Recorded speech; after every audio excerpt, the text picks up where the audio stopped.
whole point of your life is to realize and experience the love that you are, then you have fulfilled your purpose on this planet. Because from that moment forth, your life will mirror back to you that love in unexpected and miraculous ways. In oneness, life is as you are. As long as you continue to remain in the rejection and denial of yourself, you will continue to live in this holographic simulation that we call reality, an incomplete experience of your potential. Since many years, we've been taught to be cautious about these instincts of ours or the parts of us that are unsavory, and to be reliant on the rational mind or some other higher order that would give us the answers. So I think that is something that is intergenerational. When we actually take the active dynamic ingredient of personal transformation, and the only thing of any value in personal transformation is commitment, consistency, and repetition. The only thing of any value in spirituality is the awareness that there's something greater, call it whatever you want.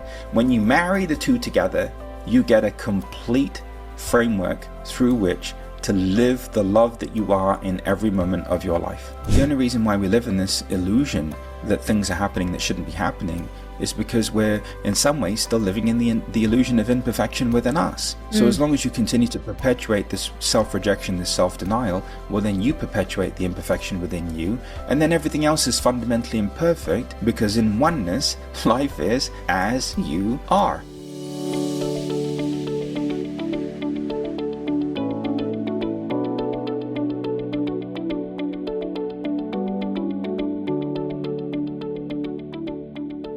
Hello, everyone.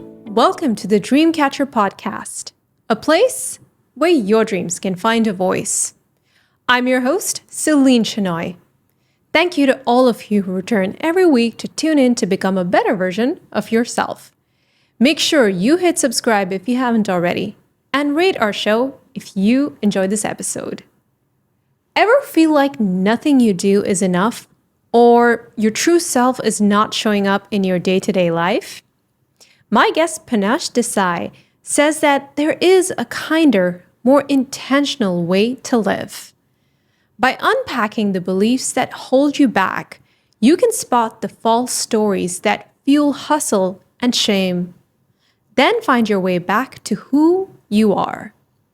He's here to guide us on how to release pressure, build self-trust, and live with more ease.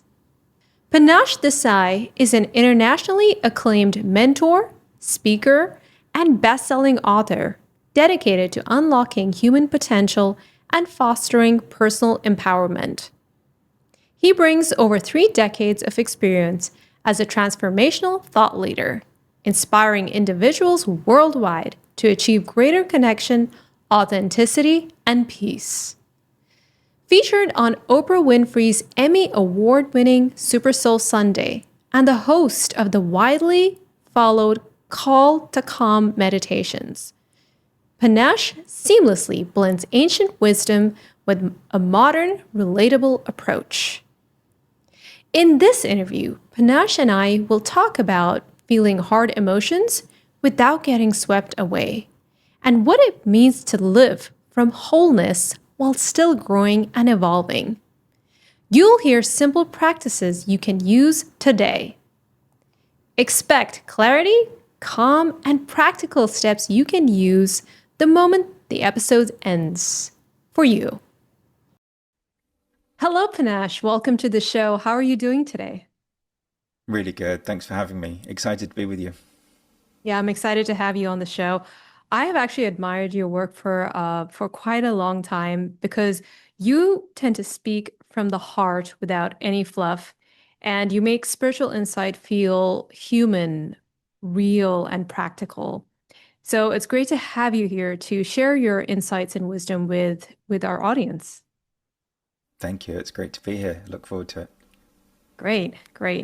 So today we'll be talking about the soul, self-acceptance, and the courage to live what is true for us. And to start off, I would love to hear about the beginnings of your journey, Panache. You say that the soul is already whole and present.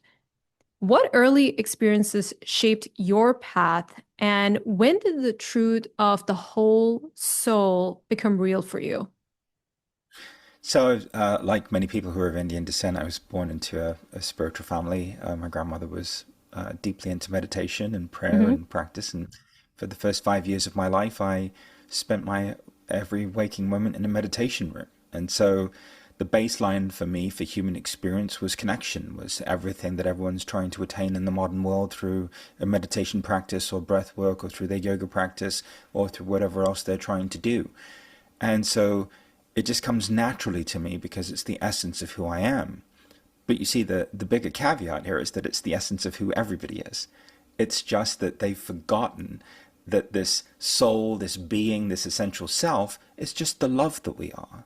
And that actually that love is the essence and the truth of who we are, that every religion, every spiritual path, every person who's had a direct experience of the truth has always pointed to this infinite experience of love that transcends all superficial boundaries, all programmed and conditioned forms of difference.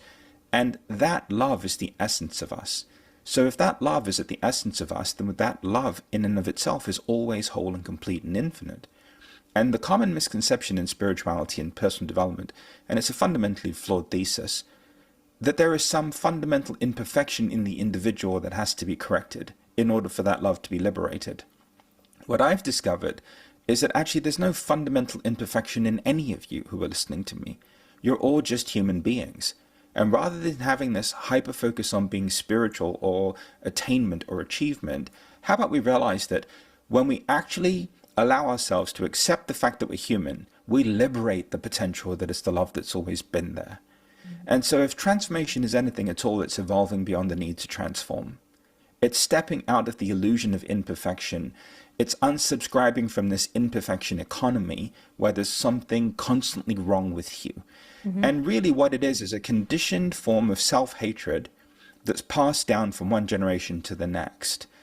And what we have to do now at this point is realize that we are the only species that actively engages in our own extinction on a daily basis. We're the only species that actively engages in behaviors that undermine our well-being and longevity and trend us toward death on a daily basis. And what keeps that in place is this seed of self-loathing and self-hatred that we have inside of us. Now, it's not authentic to us. We've been taught that. Every addiction, every form of self-sabotage, every manifestation of incompletion is nothing more than people acting on their own self-denial. And the essence of this self-denial is based in the fact that we have been told over and over again that we're wrong, that we shouldn't be feeling emotions, that we shouldn't be thinking thoughts, that we shouldn't be believing in things, that we shouldn't look the way we look, we shouldn't live the way we live. There's been a fundamental campaign to absolutely assassinate the individuality of the person and to have them abide in conformity. And this is the whole paradigm, the whole suffering, the whole everything is the essence of that. So for me, I was born this way, as were all of you. However, through life's experiences, we're shown over and over again that life isn't safe, that we're not safe, that being different is actually sometimes dangerous, that we have to conform, we have to fit in.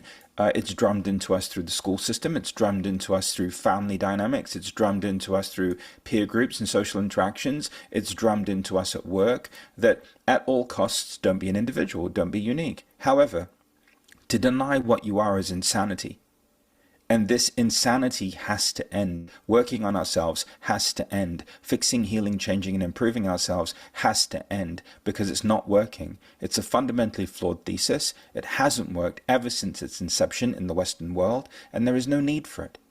Instead, as a community-wide phenomenon, I host these free meditations every day. We've been doing them now for almost 1,600 days. Acceptance has been the entry point into self-love in a more powerful way than any fixing, healing, changing technique, modality, or teaching could ever be. Because we're living in an age of radical personal empowerment. And to be empowered means to live in proximity to one's essence and truth. If you're religious, it's the soul. If you're spiritual, it's the essential self or the authentic self. And if you're just a human being who has a belief in some organizing principle called life, then it's love. But no matter what you call it, that's who you are. This is who you've always been. And this is now what you have to reclaim as a human being. Because human beings don't hate each other. They just hate themselves.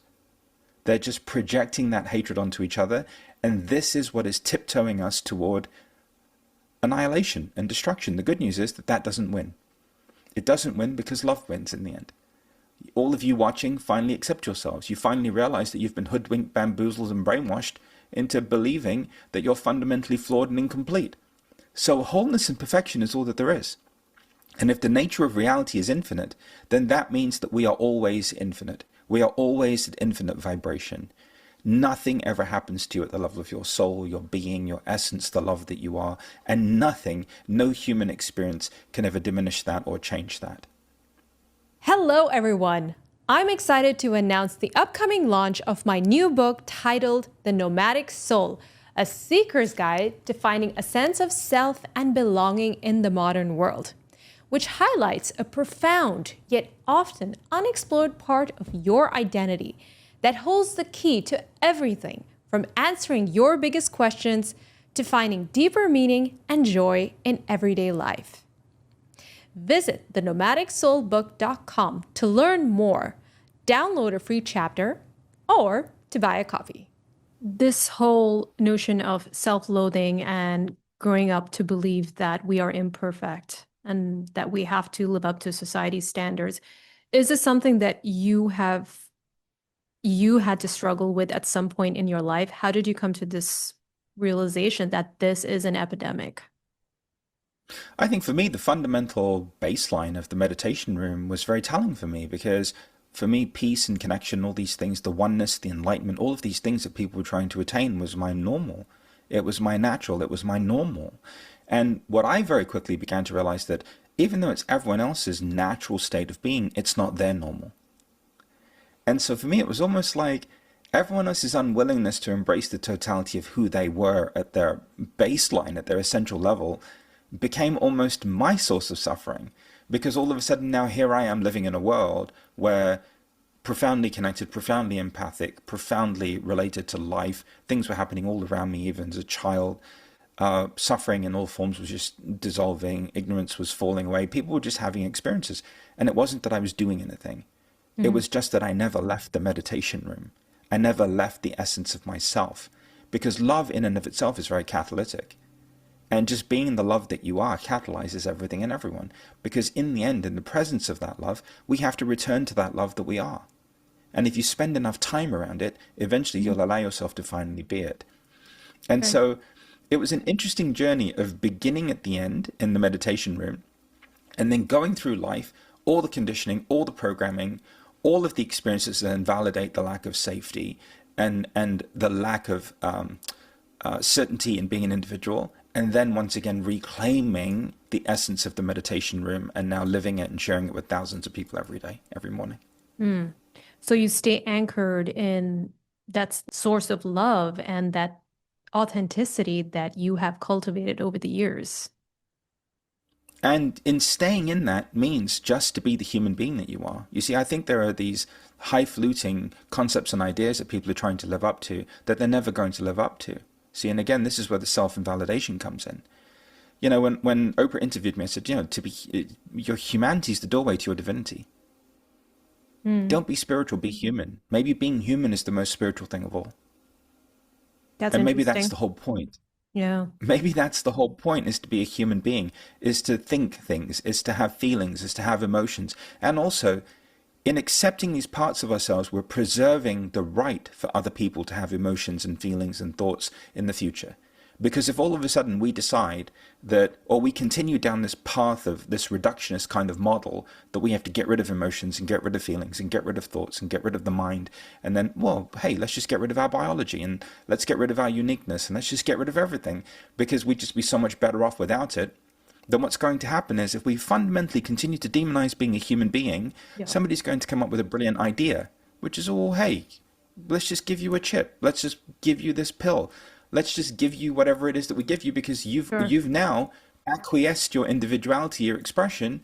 So you've just voluntarily handed over your humanity and your expression, and that means that it ceases to exist.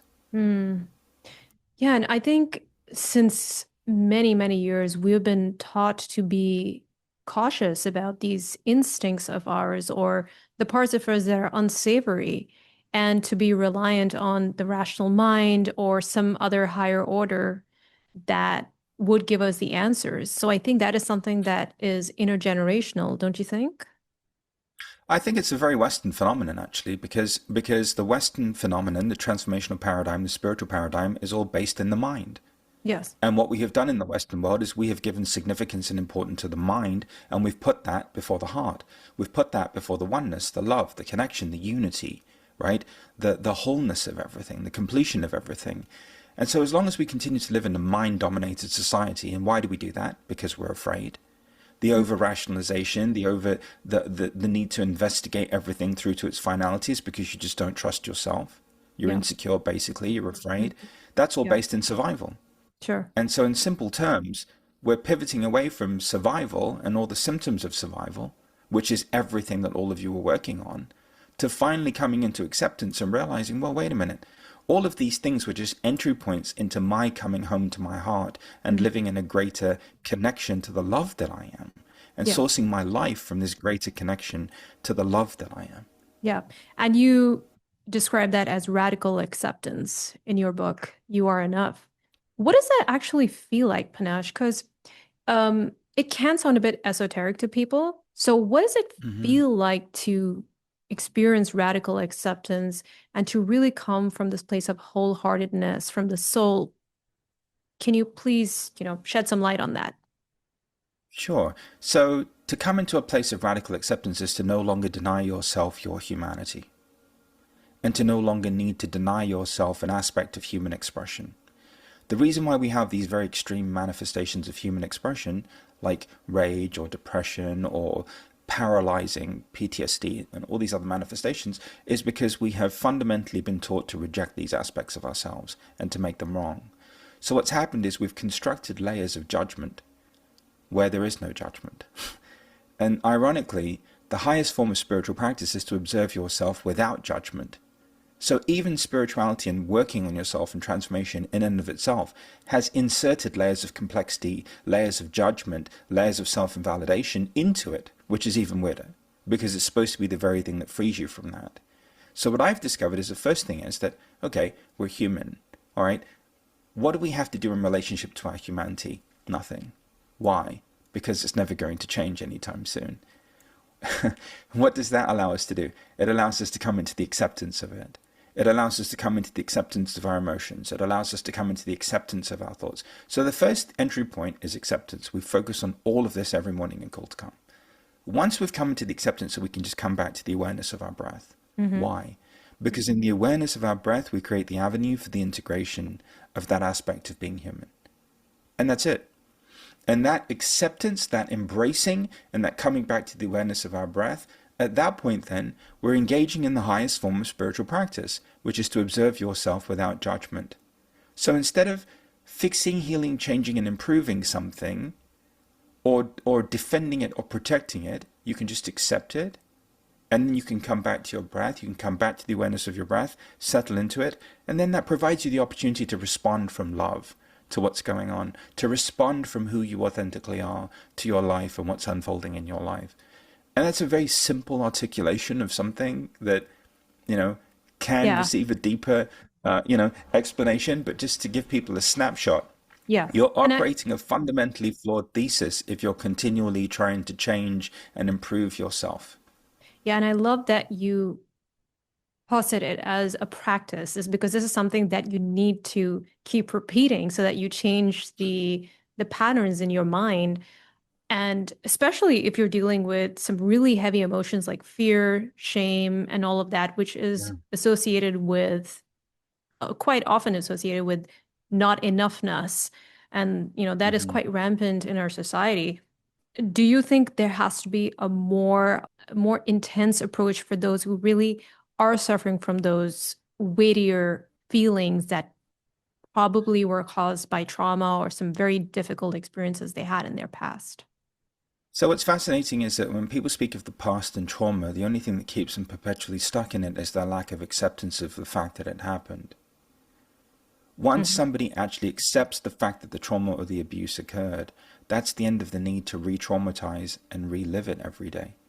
So people unwittingly are compounding their PTSD by not accepting that what happened happened. Once you finally get to a place where you can accept what happened, whatever that was, the trauma, the abuse, and why do we accept it? Because we can't change it. We can't go back in time and have it be different. And actually, when we realize what the purpose of these experiences are, we welcome them. And here's why. Because our pain and our trauma, when accepted, becomes an avenue of connection, and it becomes an expression of service in the world. And this is why we have these things happen to us. We're not being punished. We didn't do something wrong. It's a part of the ever-unfolding journey that we're on. And this journey that we're on is a journey of unveiling, uncovering our hearts and living from them, and then loving ourselves and loving the world. Well, the truth is that in the absence of that suffering, in the absence of that struggle, in the absence of that hardship, you would be totally unrelatable and totally ineffective. Yeah, And so that's even right. as it relates to what we perceive to be the worst day of our lives, that worst day of our life actually becomes the entry point into something far greater that's beyond us on a personal level than we could ever imagine. It does touch on this truth that you just shared. That's through our vulnerabilities that we can grow and that we can use that as a way to be of service to the world. And I've certainly done that Right. in my own life, and that has proven to be very effective. So, Yeah, and that's really the only authentic way to be out in the world now. I think the days of regurgitating somebody else's work or recycling some 16th century philosopher or taking some technique or modality and trying to co-opt it and make it your own, I think that that's all played out. Like the TikTok bubblegum version of all of this has played out. I yeah. think that unless it's based in some direct experience or self-revelation, it doesn't Yes. have a future. Yeah. And I think that people are beginning to realize that they've invested 60 or 70 years of their lives into things, countless hours, countless resources, time, money, you name it, everything into things that haven't actually made a difference. And that's great, because that's the beginning of them discovering something that does. Okay. So you consider a lot of those modalities ineffective? Totally ineffective because they're all based in separation and duality. They're all Can you say based in the more? presupposition that you, Okay. well, they're all based in the presupposition or the pre. Um, it's almost like you've been pre-qualified as flawed the very moment you participate in those things. So, in order for those things to exist, there has to be some hierarchy of experience and some deficiency in the individual. So, people who seek out those things are basically just operating from some level of insecurity and some lack of awareness of as to who they really are. A person who knows themselves and loves themselves has no requirement for any of these things Yeah. because they realize that they've got what it takes actually within themselves through the acceptance of their humanity to navigate their lives. And so what's happened is techniques and modalities, the only reason why they exist is people are still stuck in separation and duality. They're still living in this polarity of high vibration and low vibration, which is a totally manufactured and constructed archetype that's false. There is no higher vibration or lower vibration, there's only just infinite vibration. And the only way to liberate that infinite vibration is to turn and face yourself with open arms and a heart full of love. And the sooner people get this, the better. In fact, your participation in techniques and modalities is just another form of self-invalidation. Okay.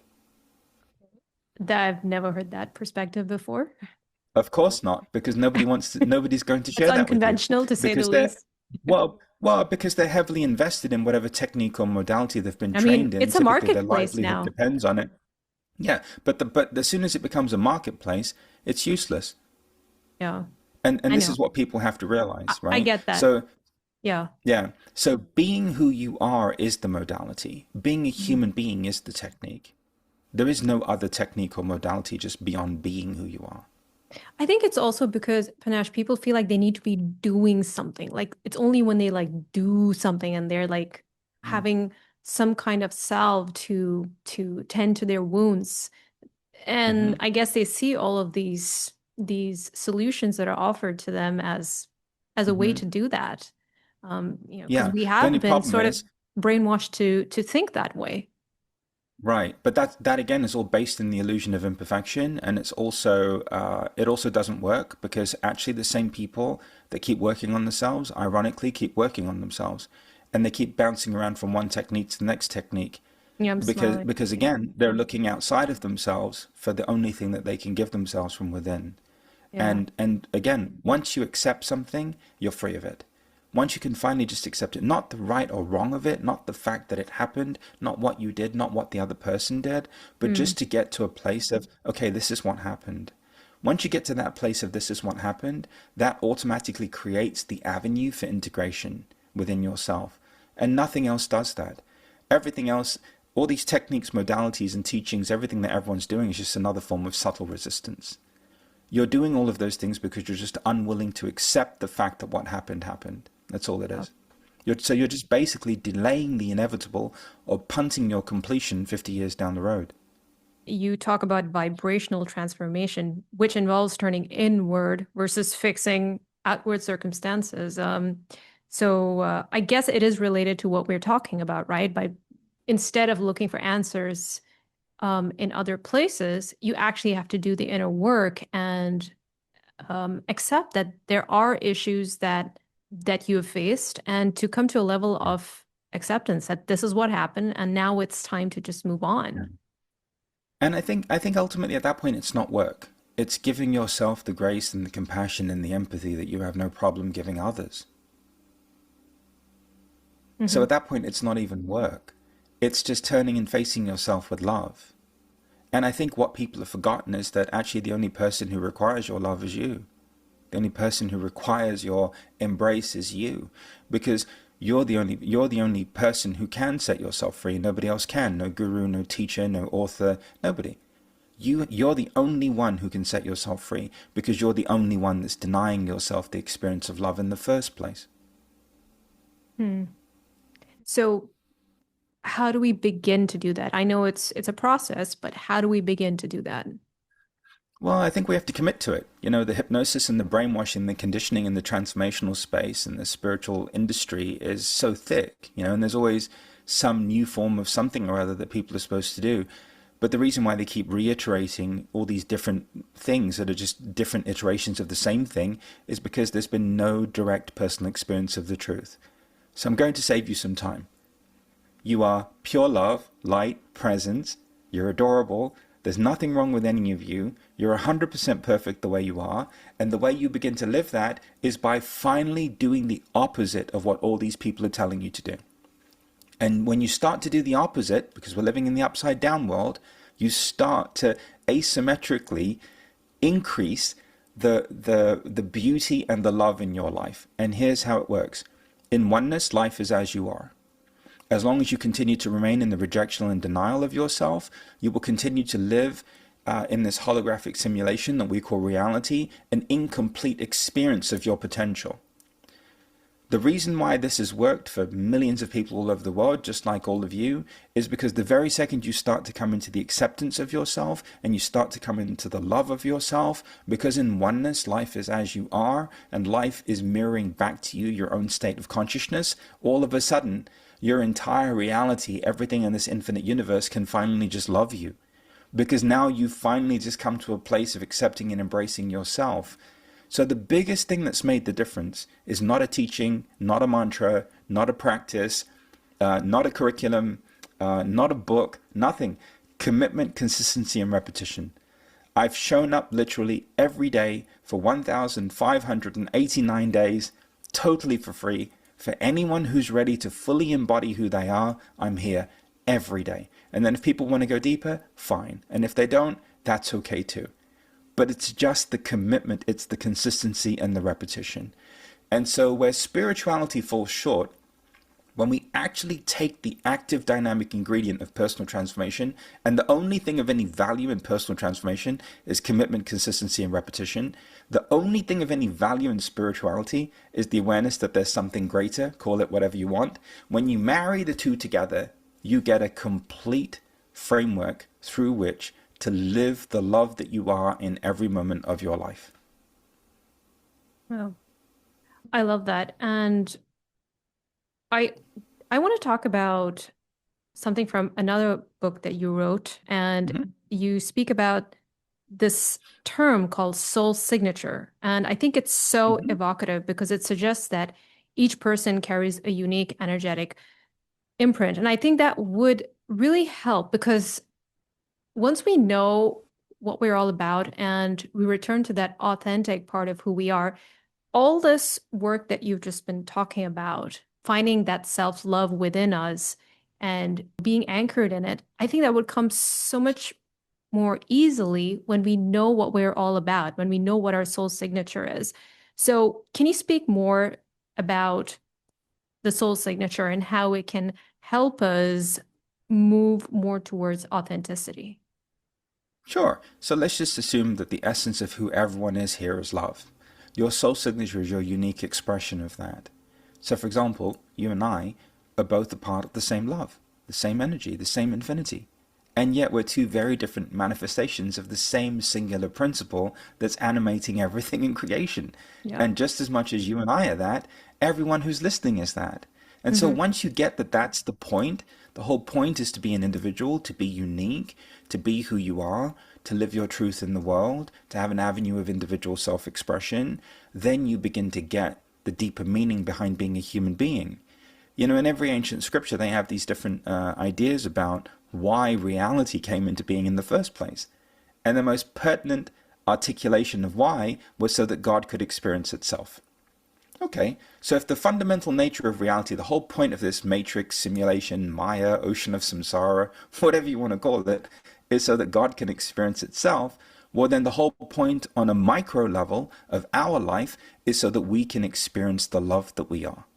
Mm-hmm. That's it. That once you finally get that that's the whole point of your life is to realize and experience the love that you are, then you have fulfilled your purpose on this planet. Because from that moment forth, Mm-hmm. your life will mirror back to you that love in unexpected and miraculous ways. And that can sometimes be hard to do, Panache, because, as you said, we are often defined by our roles, our achievements, and even the experiences that we had. How do we keep that in mind and how do we stay cognizant? It's hard as long as we continue to not accept it. Mm-hmm. In the very moment that we accept it, it's not hard anymore. Okay. Right. So we're making things more complicated than they need to be by dancing around the truth that one day we're just going to have to accept the fact that what happened happened. Yes. And one day we're just going to have to accept the fact that we are the way we are. Mm-hmm. So everyone right now on this planet is just delaying the inevitable. Right. Every activity that you engage in, other than accepting yourself, is just delaying the inevitable. I guess I was asking, like, what can we do to avoid all these influences from infiltrating into our mind? Because we can remember all of this when we're, Mm-hmm. in within our private spaces, but when we're out and about in the world, in our workplace, commuting, and we're dealing with the stresses of daily life, how do we stay in that space of love Well, what and was needing to stay in that place assumes that you can never leave it. And you see, the only person who deprives you of it is you. right? So for me, again, I've made everything so simple. Just Yeah. come back to the breath. Just come back to resting in the awareness of the breath. Why? Because resting in the awareness of your breath transforms your life into a living meditation. Okay. And so no matter where you are, just come back to your breath. And also the idea of external influences is very interesting too, because that's another concept based in duality and separation that we experience a lot, especially in the transformational space or the spiritual development space. Mm-hmm. But that puts you in a posture of victim consciousness, that there's some external form or phenomenon that has power over you. There is no external form or phenomenon that has power over you. The only reason why that came into being was because God was externalized. In the moment that God was externalized, love was externalized. In the moment that God became externalized and love became externalized, then everything else became externalized too. Your abundance, your health, your wisdom, your authority, who you are. And see, and the reclamation of the truth that that love and that light that you are dwells within you is the end of the externalization of your own light, love, and power. In that moment, then, you begin to realize, well, wait a minute, it's not outside of me. This isn't about what's happening outside. This is about something that's going on in me that I have yet to love and accept and embrace. Let me spend my time there. Let me come back to my breath. And in this way, then, you are immune to external influence. Because the more you do it, the more you'll start to live your life from the inside out. You know, In the community right now, we have people going through cancer, we have people going through divorces, we have people going through fame and fortune, we have people going through promotion and increase, we have people going through every permutation of being human imaginable. The one common thread that runs through every single person that's been coming to Call to Calm is they've been going through it peacefully. Because they know that what's happening in their lives is not in opposition to them. Mm-hmm. It's not something that they have to overcome. It's not something that they've done wrong. It's not something that they have to make amends for or make up for. It's actually an invitation to come into a deeper proximity and relationship with your own heart. Mm. And I can't even begin to express how proud of everybody I am, how amazingly empowered everybody is. So much so that if I never did another Call to Calm ever again, it would already be enough. Because enough people now already know the truth of who they are, and they're living it every day. And that, to me, is the greatest blessing of all. Not to empower people in techniques, modalities, teachings, or some false hierarchical structure that doesn't exist, but to empower an individual in themselves, and to let them know that they have what it takes to live their lives, sets them up to be the most highest expression, the most beautiful manifestation of themselves for the duration. I love that. And also what I heard is that seeing life as something that happens for you and not to you, right? Totally. Yeah. Totally. Because Yeah. again, the only reason why we live in this illusion that things are happening that shouldn't be happening is because we're in some ways still living in the illusion of imperfection within us. So as long as you continue to perpetuate this self-rejection, this self-denial, well, then you perpetuate the imperfection within you, and then everything else is fundamentally imperfect, because in oneness, life is as you are. Right. Yeah. So being able to see every experience as a lesson, really, and something that can benefit you if you see it that way. Yeah, and I think we have to move away from using the word lessons too. I think we just have to realize that everything's just an experience, Okay. and that So every experience is an neutralize it. invitation. Yeah. Yeah, I think everything is just an experience, because lessons imply that there's some progression or some forward momentum that then excludes you from certain things happening. And no, you're still going to have to go through everything you're going to have to go through in your life. You're just not going to have a problem with the fact that you are.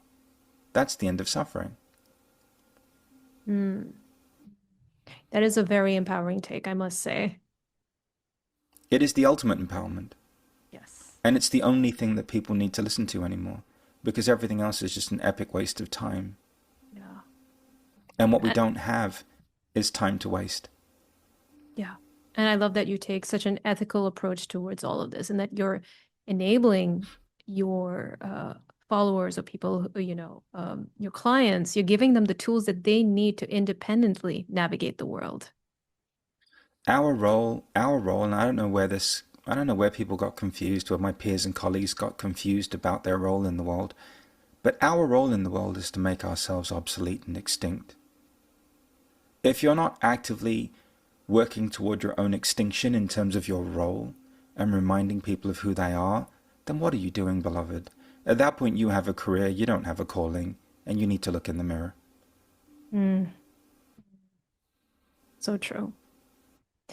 Panache, thank you so much for the clarity and heart that you brought to this conversation. I was really able to receive it, and your guidance help people remember who they are and live with more authenticity, courage, and love. So thank you so much for that.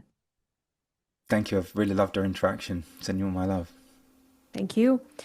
And I just want to let our listeners and viewers know that if this conversation resonated with you, please pick up Panache's books, Discovering Your Soul Signature and You Are Enough at panachedesai.com. The link is in the description.